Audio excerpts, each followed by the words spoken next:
Thank you guys for your time and for your inputs as well. Firstly, we'd like to start by each of you introducing yourselves and letting us know exactly where you're from, what organization you're coming from, or if you're an independent activist. You can start with you. Okay, hi, my name is Ndondo Nzama and I am from South ACT.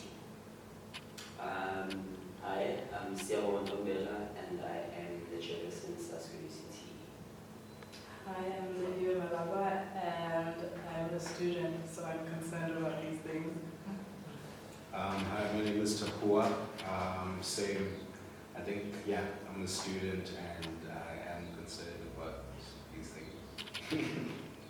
Hi, Pam Dhlamini, and I am representing UCT Queer Revolution.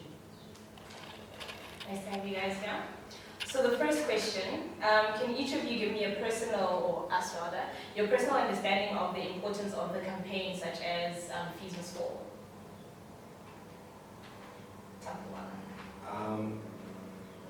I think it's Fees Must Fall is like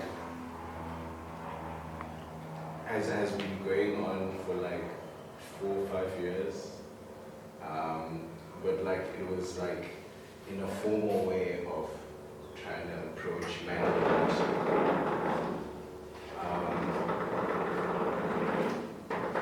In a way of always trying to approach management to understand why fees goes up by 10%. Ever since I've been here, since first year, fees goes up by 10% every year without fail. And I think this year was a year where everyone was like, no, hold up, like, what's going on? So, what was your question again? The importance, like your understanding of the importance of a campaign like Fees Must Fall. Obviously, it's like more of a broad question, like how it excludes some students who already cannot afford the price of fees, and the positives and possibly even the negatives of having a campaign like Fees Must Fall. Does anyone else want to? Like Tapuwa said, it's a campaign that did not only start this year, it gained momentum this year. It has been waged through the past few years, for as long as I can remember, I think from the year 2007 from Sasso's side, where we were calling for free education and the fall of fees, basically. But it just never gained the momentum that it demands or it requires for it to actually be successful. It's actually important that we wage this fight and unitedly wage this fight, because we could see that it could not be waged, like it could not be a success if it was just one. But if it's a collective effort, then that means it's actually pushed forward, the agenda is actually pushed forward. Important because a lot of people are affected by fees. Yeah. For example, if your fees are 100,000 rands this year, your parents' income does not increase by any percentage in that particular year, and you have to increase your fees by 10 to 15%. How are they going to actually continue paying for these fees, which they're already struggling to pay? If last year you had to only pay your 20,000 rands, the money that you had left, like your debts, you had to pay 20,000 rands. How are they going to now get 15,000 rands extra to actually pay for this money? And it's actually ridiculous, and that's why I think so many people are affected by it, and that is why it's important that we all work together and actually achieve it. And also something that was mentioned once when I went to one of the mass meetings is that the 10.6 increment, which is not 10.6 for UCT, was 10.6 specifically for WITS students, but the 10.6 increment was higher than the inflation rate yearly, but the increase in things such as the salaries of outsourced workers is way less than inflation, which is something else that forms part of the argument that, they're charging us so much, but they're not giving back as much as they're charging. Okay, my second question. So I'm sure we're all familiar with Black Lives Matter. It's an American campaign where Americans, Black people, form the minority group in America. So it's been at the forefront of most of the conversations in media. And what I would like to know is, for the Fees Must Fall campaign, how important was the role of Black females in the revolution? You can also answer in terms of like campaigns like in outsourcing and Roads Must Fall that happened at the beginning of this year as well. How important was it that we have Black women at the forefront of these campaigns?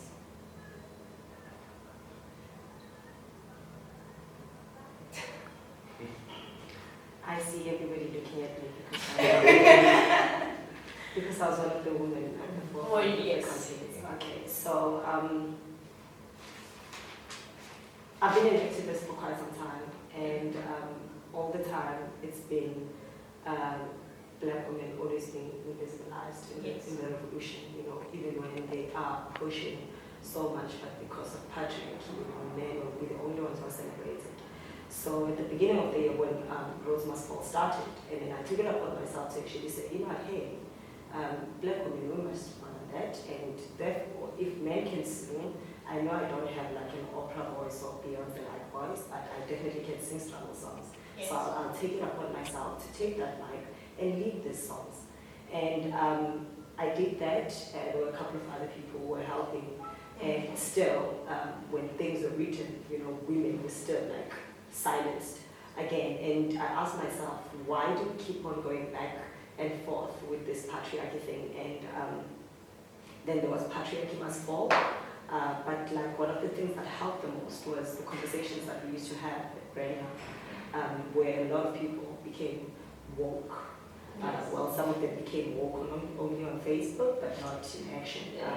But like, it's still like some of those things that are going on. And then when Fees Must Fall started, and I was very surprised by the men within RMF who actually said, you know what, Black women, we see you. You guys have power, we believe you guys can do this. And if you can check most of the pictures this year, the men are behind all the Black women. It's only the Black women are in front. And to a point that Tumani gave me his pink helmet to say, this is, it deserves to be worn by women. And since you are at the front, please, like that.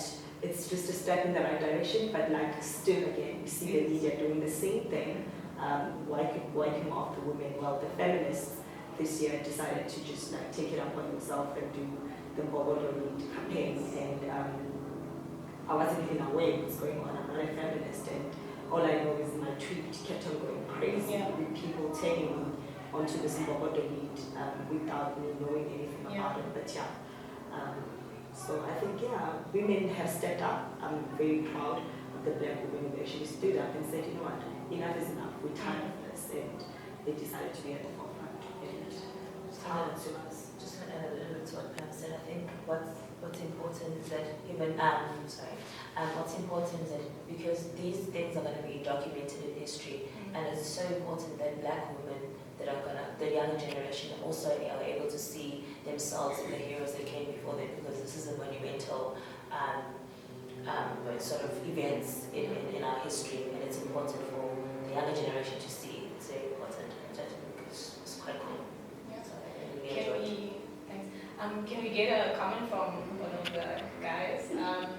I mean, obviously, historically, we've already spoken about that. Historically, it's been campaigns such as these have been led by males, but this time we considered making females the face of such struggles. How important was it for you as well? And I know for some men it was a very difficult position to be put in, where you are in the background of something you feel so strongly about, and you have to allow a woman, of which not all men will agree that a woman needs to lead a revolution, but a lot of men had to step back and put their feelings aside and let women lead. How do you guys feel about the change in face from the male to female? Generally for me, I recognize the need for women to actually lead and take their place in society, because of how they've been somehow sidelined in the past. not recognizing the fact that they were actually at the forefront, but like Pam said, the media decides to actually make them invisible somehow. And it had to be a collective effort again for them to actually be at the forefront. For example, I, as chair of SASCO, I would have been expected to actually be right at the forefront of everything in terms of speaking at the mass meetings and whatnot, but I said, no, let me step back. We've got females, we've got Naledi Maponto, we've got Fully and they were there, and I said, no, you guys can measure this, I'll be at the background helping with whatever I can help with. And for me, having women leading right there at the forefront, it's reassuring, because you might be there at the forefront, but if you look back, you just see women, a lot of women, right there at the back. So why can't they be right there at the forefront? Yeah. Why should they be hidden at the back when they are a lot of They form women? a very important part of this. So that's why I thought they. So now, I actually want to talk about, I mean, we've spoken about feminism, but now there are like, other parts of the revolution, including, like yourself, Pam, you said you're from the queer revolution. So I want to know the importance of intersectionality in the revolution. How do we ensure that all disenfranchised groups benefit from wokeness, awakening of the masses? So basically what I'm asking here is,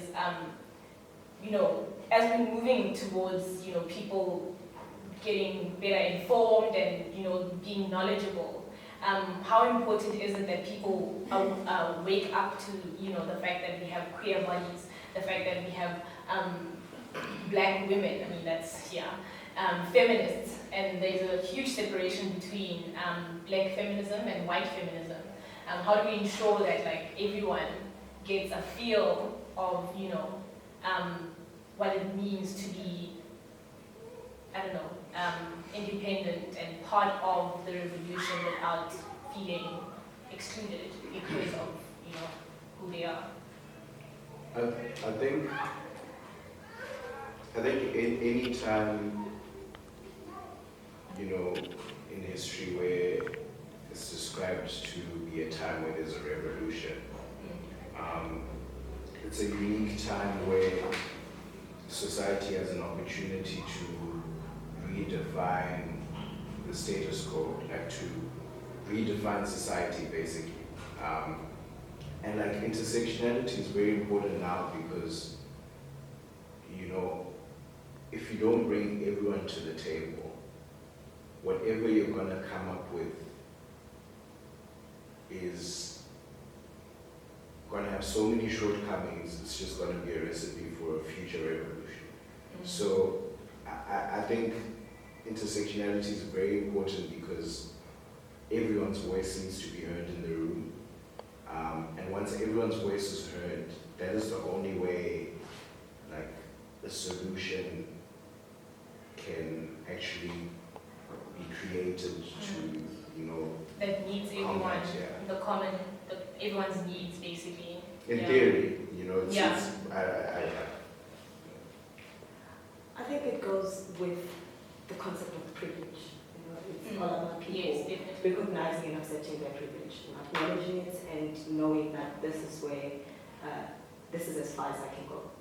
And in terms of how important it is for people to be woke, I don't think that's a very good statement to put it as, because it shouldn't be an option.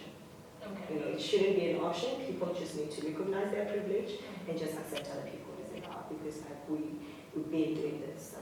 It's been 21 years. Democracy has been preaching the same Bible from apartheid times. Been preaching the same Bible. It's not like queer people were not there during the apartheid times or during World War, whatever.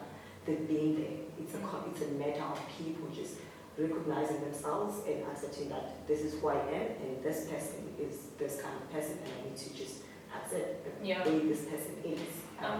Would you say that the victory will come when people get to that point where everyone is recognized as we're not separated by or divided by our differences. Would you say that could be when you feel like we have reached victory?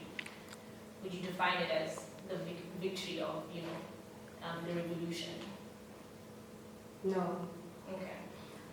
Victory for me is people taking it upon themselves to actually stand up and say something for themselves. Okay. Because we can't always have one person who's going to be a voice for like millions of people. Because at the end of the day, we do not know each and everybody's position or where their struggles are or their identities, their intersecting identities even. So if as a person who's representing queer revolution, I'm sitting here as a lesbian woman, I have no right to speaking of trans experiences when I have no experience of trans issues.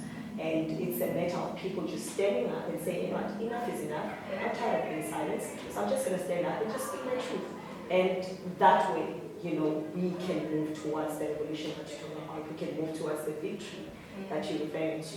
That's the only way I see victory happening. Not that one person always has to stand up and be the voice of many, because that has never worked. Yeah. We've seen how it didn't happen with Mandela negotiating deals in jail, and we've seen how, look at where we are currently. In 2015, we're still reliving things that happened in 1976. 21 October was just 1976 reloaded. You know what I mean? So if people had stood up themselves to say, hey, no, the more voices come up, the better chances we have of achieving the victory that we're looking for in these revolutions. Yeah, that is very true. Okay, so now I just want to find out about structures at UCT, particularly leadership structures. So how are the current leadership structures in university delaying the process of progression? And by that I mean us working towards equity and true representation of the student body. So the current structures being SRC, management at UCT, how are they hindering our progression towards, how are they hindering the process of progression? Yeah. I wouldn't necessarily say it's the structures that are actually hindering progression at this point. Okay. It's elements from outside who have no other mandate other than creating anarchy in situations that are actually creating a hold over the structures.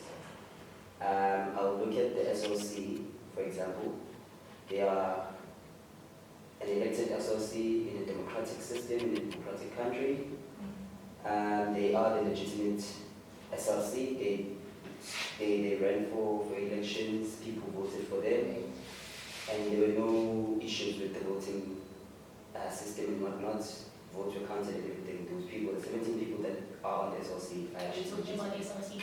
2016, yes, those are the legitimate people. But now the issue comes when people want to bring their personal issues into that space, into that structure, which then holds that structure and renders it useless. In the sense that currently we have an SRC of 17 people, but now they've not constituted. We don't have an SRC president, your vice president, and whatnot. Merely because they cannot constitute. Certain people do not want to attend the constituting meeting, of which they have to be there for the SRC to actually constitute. At this current point, we're standing with students who face exclusion at the end of this year, academic exclusion. They cannot get any help from the SRC. The SRC can't deploy anyone to the admissions committees and whatnot. They cannot provide information to students merely because there's a person who wants their personal agenda to actually be achieved through the structure, which then renders the structure useless. So I do not want to say the structures that are actually hindering progression. It's actually elements from outside that actually hinder the progression in those structures. I guess with regards to that, you could say it's not the structure itself, and this is speaking specifically on what's currently happening with SRC. But when we're commenting on like the structure as it is, and the year in, year out workings of a university, and how even though the structures are there, students are still not satisfied with how things work in universities. They feel like their voices are being suppressed, and etc. do any of you think maybe changes should be made, or should there be, I don't know, extra, should we be, interrogating such spaces, or, I don't know, just like being someone that's coming out of an SRC, I definitely think the structure is very bureaucratic. And with that, so there's a whole governance thing that you have to go through. I don't think it hinders it, but I think with this year what we've seen, structures or movements that weren't bound to any structures were able to be a catalyst in like the fast-paced tracking of things. So both of them, so I think there's space for both of them to coexist to a certain point. So we need people who are going to put pressure, and we also need people who are going to sit in these structures and say this is what we're coming with the mandate from the students, and this is what to push it. So I think there's place for them to both coexist somehow. It's just that it's just like more working together. But definitely, I think this year the more anarchic structures really were that catalyst that we needed, because things were happening, they were moving. I think the biggest problem that we have in this country, not just the university, is the fact that we all believe in this ideology of transformation. Transformation is a problem. Because when you transform, you remove certain people and then you put certain people. Then you say, yay, we no longer have whites, here are the blacks that you wanted, we are transformed. But the fact of the matter is, the policies that are still being used, the policies that need to be changed.